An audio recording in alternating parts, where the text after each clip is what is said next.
Halo semuanya, saya Dr. Yesin Lai. Saya berbicara di sini mewakili teman-teman dari Perdaweri Cabang Banten, yaitu suatu organisasi profesi seminat di bawah naungan Ikatan Dokter Indonesia. Pada kali ini kami ingin berpartisipasi membagikan suatu informasi berkaitan dengan cara kita menghadapi persebaran virus COVID-19 atau kita kenal sebagai coronavirus. Para ahli sepakat bahwa salah satu cara terbaik untuk menghadapi virus corona ini adalah dengan meningkatkan kekebalan tubuh kita. Dan di dalam sistem kekebalan tubuh manusia ada berbagai macam jenis. Tetapi untuk menghadapi virus, apalagi yang belum ada vaksinasinya, maka sistem kekebalan tubuh yang paling berperan adalah sistem kekebalan tubuh lini pertama, atau di bahasa kedokteran kita juga sering menyebutnya dengan nama first line immune system. Apa itu first line immune system? First line immune system adalah kumpulan sel-sel kekebalan tubuh yang berfungsi untuk menghancurkan musuh saat pertama kali masuk ke dalam tubuh kita. Biasanya sistem kekebalan tubuh ini terdiri dari berbagai macam sel yang mempunyai fungsi masing-masing. Ada kita kenal dengan istilah sel dendritik, atau ada juga yang dikenal dengan istilah natural killer cell. Ada juga yang dikenal dengan nama sel T limfosit, atau dikenal juga sel yang lain namanya sel makrofag dan berbagai macam sel lainnya. Intinya sel-sel ini bekerja sebagai garda terdepan dalam sistem pertahanan tubuh kita. Sayangnya, sel kekebalan tubuh lini pertama ini seringkali berkurang jumlahnya dan menjadi tidak aktif sebagian karena beberapa kondisi. Kondisi apa saja yang menyebabkan sel kekebalan tubuh lini pertama ini menjadi kurang aktif? Yang pertama, bertambahnya usia. Seiring bertambahnya usia, maka sel kekebalan tubuh lini pertama biasanya berkurang jumlahnya dan menjadi kurang aktif. Itulah sebabnya pada kasus coronavirus, maka penderita lansia biasanya lebih gampang mengalami perburukan kondisi.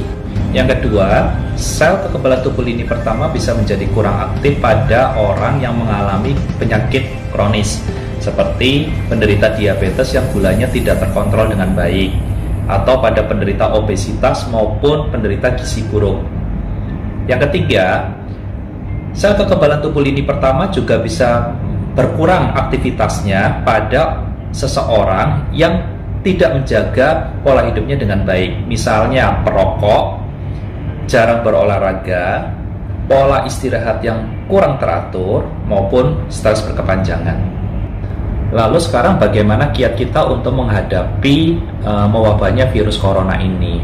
Yang pertama, yang paling baik adalah mengurangi kemungkinan kita terpapar oleh virus ini. Sehingga sebaiknya kita mengurangi aktivitas di luar rumah. Sebaiknya kita hanya pergi keluar atau ke tempat keramaian pada kondisi yang sangat mendesak. Yang kedua, kita harus sering menjaga kebersihan tubuh kita, terutama tangan. Sering-seringlah mencuci tangan dengan sabun yang mengandung antiseptik di bawah air yang mengalir atau memakai hand sanitizer. Lakukan sesering mungkin untuk mencegah menempelnya virus ke tangan kita. Dan yang ketiga, kita harus senantiasa mengaktifkan sistem kekebalan tubuh kita, terutama yang tadi saya sebutkan, sistem kekebalan tubuh lini pertama. Pertanyaannya sekarang, bagaimana caranya kita membuat sistem kekebalan tubuh kita menjadi lebih aktif? Yang pertama, penelitian banyak yang menunjukkan bahwa seseorang yang rajin jemur matahari, ternyata sistem kekebalan tubuh lini pertamanya menjadi lebih aktif dan lebih baik. Pada penelitian yang dilakukan pada lansia, membuktikan bahwa lansia yang sering berjemur ternyata lebih jarang sakit dibandingkan lansia yang jarang berjemur. Sehingga kita harus mempunyai kebiasaan baru, yaitu berjemur matahari, terutama matahari pagi. Dan yang kedua, konsumsilah makanan-makanan yang bergizi. Akhir-akhir ini saya mendapatkan suatu materi mengenai nutrisi yang baik dan sehat dari seorang sejawat saya, dokter gizi dari FKUI RSCM, bernama Dr. Stevi Sonia. Anda bisa mendapatkan materinya dari sosial media. Banyak penjelasan bermanfaat mengenai bahan makanan apa saja yang bisa kita konsumsi untuk membantu meningkatkan kekebalan tubuh kita.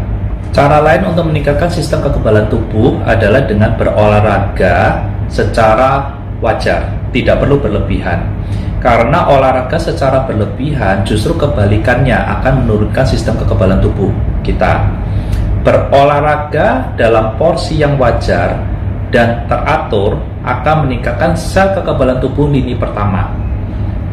Kemudian saran yang lain adalah mengkonsumsi vitamin secara wajar. Mengkonsumsi vitamin dalam jumlah berlebihan tidak akan meningkatkan kekebalan tubuh kita, sehingga akan terbuang percuma. Dan yang terakhir, yang tak kalah penting adalah dengan menjaga pola istirahat kita sebaik mungkin, karena istirahat yang teratur akan menjaga kualitas sistem kekebalan tubuh kita. Saat ini kita sedang berperang melawan suatu penyakit yang cukup masif persebarannya. Tanggung jawab untuk mengatasi persebaran virus ini tidak hanya ada di tangan pemerintah ataupun di tangan petugas medis. Kita semua memiliki tanggung jawab yang sama untuk bersama-sama memenangkan perang terhadap virus ini. Mari kita tunjukkan bahwa kita adalah suatu negara yang besar, negara yang hebat, dengan orang-orang luar biasa yang ada di dalamnya. Jaga diri kita demi orang-orang tercinta yang ada di sekeliling kita. Atas nama Pedaweri Banten, saya Dr. Yesin Lai. Semoga informasi ini bermanfaat untuk Anda semua. Salam.